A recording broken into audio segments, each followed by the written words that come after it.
Three idiots film का वो scene तो आपको याद ही होगा जब एक छात्र अपने दोस्त के नाम पर कॉलेज में दाखिला लेता है, डिग्री भी हासिल कर लेता है, लेकिन अंत में उसकी सच्चाई सामने आ जाती है।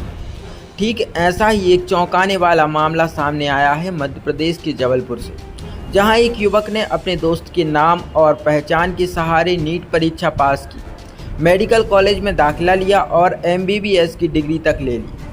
फर्जीवाड़े की ये कहानी तब सामने आई जब एक रेलवे अधिकारी की मां की इलाज के दौरान मौत हो गई। दमोह की मिशन अस्पताल की लापरवाही से 7 लोगों की मौत ने पूरे प्रदेश को झकझोर कर रख दिया था और अब जबलपुर से आई ये खबर प्रदेश की हेल्थ व्यवस्था पर और भी बड़ा सवाल खड़ा कर रही है।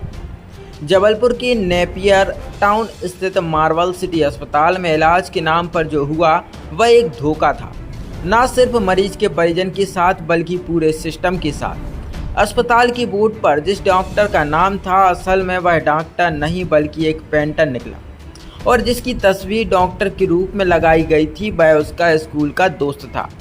वो दोस्त जिसने फर्जी दस्तावेजों से मेडिकल कॉलेज में दाखिला लिया था और एमबीबीएस की डिग्री भी हासिल कर ली। मामला शुरू होता है सितंबर 2024 से, जब रेल अधिकारी मनोज कुमार महावर ने अपनी मां शांति देवी को इलाज के लिए इस अस्पताल में भर्ती कराया। इलाज के दौरान उनकी मौत हो गई। जब बेटे ने डॉक्यूमेंट्स खंगाले तो पाया कि इलाज डॉक्टर ब्रजराज उइके की निगरानी में हुआ था, लेकिन जब मनोज महावर ने इस डॉक्टर से मिलने की कोशिश की तो अस्पताल लगातार उन्हें टालता रहा। इस दौरान शक गहराया तो रेल अधिकारी ने खुद पड़ताल शुरू की। अस्पताल स्टाफ और गार्ड से बातचीत के बाद जब वह ब्रजराज उइके तक पहुंचे तो चौंकाने वाला सच सामने आया। ब्रजराज ने खुद कबूल किया कि वह डॉक्टर नहीं बल्कि पेंटर है और अस्पताल में डॉक्टर के नाम से जो तस्वीर लगी वो उसके दोस्त सत्येंद्र की है। जांच आगे बढ़ी तो सामने आया कि सत्येंद्र ने ब्रजलाल उइके के नाम और जाति प्रमाण पत्र के आधार पर नीट परीक्षा पास की। 2018 में नेताजी सुभाष चंद्र मेडिकल कॉलेज में एमबीबीएस पूरा किया और फिर एक निजी अस्पताल में डॉक्टर बन गया।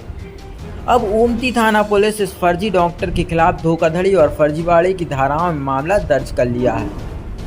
दमोह के बाद अब जबलपुर में भी फर्जी डॉक्टरों का खुलासा ये केवल एक केस नहीं बल्कि व्यापक घोटाले की दूसरी परत भी हो सकती है। ऐसे में सवाल यही है कि क्या अब भी सिस्टम जागेगा या फिर धरती के भगवान कहे जाने वाले ये नकली डॉक्टर यूं ही किसी और की जिंदगी छीनते रहेंगे। मैं आप सभी के लाइट में ये चीज़ लाना चाहूँगा कि 1 सितंबर 2024 की रात को मेरे फैमिली फ्रेंड मनोज महावर जी की मदर की तबीयत काफ़ी ख़राब थी। हम उनको रेलवे हॉस्पिटल ले गए। देन उसके बाद हम उनको मार्बल सिटी हॉस्पिटल डॉक्टर के द्वारा रेफ़र करने के बाद उनको उस अस्पताल में ले गए, जहाँ शुरुआत से ही काफ़ी लापरवाहियों का सामना करने मिला। उसके बाद रात में करीबन 1-2 बजे के बाद वहाँ पे कोई भी डॉक्टर उपस्थित नहीं थे। जूनियर डॉक्टर और केवल नर्सों के भरोसे पूरा अस्पताल छोड़ दिया गया था।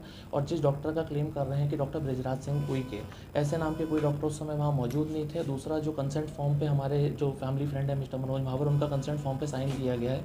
ऐसा बताया गया है कि मनोज महावर जी ने इसमें अपनी कंसेंट दिया है कि आप इसमें वेंटिलेटर मेरी मदर को नहीं लगाएं, जबकि कभी भी एक पुत्र अपनी माता के लिए ऐसा कभी नहीं बोलेगा और ऐसा कोई भी स्टेटमेंट नहीं हुआ।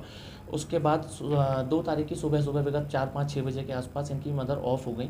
इनकी मदर का देहांत हो गया, इनकी माताराम का देहांत हो गया। उसके बाद फिर हमने इस पर पूरी जांच करी, अपने स्तर पे हमने रिकॉर्ड्स निकाले, हमने हॉस्पिटल प्रबंधन से मिलने की कोशिश करी, मुलाकात जरूर हुई, पर हमने उस डॉक्टर से मिलने की कोशिश करी स्टेटमेंट देखने कि ऐसे कौन से डॉक्टर हैं जिसको एक पुत्र ने अपनी माता के लिए कंसेंट नहीं दिया, परंतु उस डॉक्टर से हमें नहीं मिलवाया गया। फिर उसके बाद हम प्रशासन के पास गए, जिला कलेक्टर के पास गए। जिला कलेक्टर के पास जाने के बाद फिर हमको CMHO रेफ़र कर गया। कलेक्टर साहब ने काफ़ी कोऑपरेट भी करा उसमें। फिर हम CMHO साहब के पास गए, उन्होंने एक कमेटी का गठन करा। उस कमेटी ने प्रोफेशनली तरीके से काम ना करते हुए, बहुत डिटेल में काम ना करते हुए 1-2 महीना लगा के कुछ भी ऐसा हमको रिजल्ट नहीं दिया जो ठीक हो, या फिर कोई भी ऐसी रिपोर्ट नहीं दी जो ठीक हो। फिर उसके बाद हम पुलिस प्रशासन के पास गए, उनको हमने ये पूरी शिकायतें करी। जो हमारी जांच थी, जो हमारी पर्सनल जांचें थी, वो हमने उनको हैंडओवर करी और उसके आधार पर फिर पुलिस प्रशासन ने उसमें एक FIR रजिस्टर करी। आपकी जांच पड़ताल में क्या निकल कर आया है? ये जो डॉक्टर हैं ये बेसिकली डॉक्टर नहीं है, ये बेसिकली ये एक पेंटर के नाम पे रजिस्टर्ड है। इनका आधार कार्ड पेंटर के नाम पे रजिस्टर्ड है, जो कि कटनी में निवास करता है।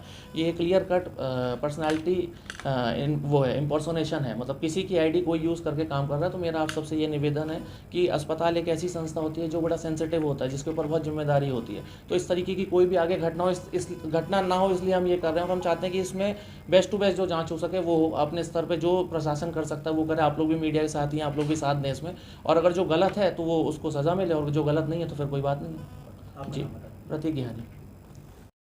जी सर, जो हॉस्पिटल में डॉक्टर को दिखा रहे हैं बाद में पेंशन में, इसमें हमारे पास एक शिकायत प्राप्त हुई थी।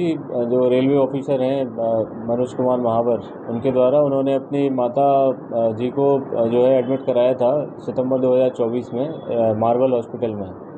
वहाँ पे उनके इलाज के दौरान मृत्यु हो गई थी। मृत्यु जिन कारणों से हुई थी उन कारणों के संबंध में संबंधित शिकायतकर्ता हैं हमारे, उनके द्वारा डॉक्टर से जानना चाहा गया जब, तो उनको डॉक्टर से मिलने नहीं दिया गया। इस पर उनको संदेह हुआ और डॉक्टर के बारे में समस्त जानकारी उन्होंने जुटाना शुरू की, जिसमें उनको ये संदेह हुआ कि जो है संभवतः ये डॉक्टर फर्जी डॉक्टर हैं, और जिसके आधार पर उन्होंने हमारे यहाँ शिकायत की थी।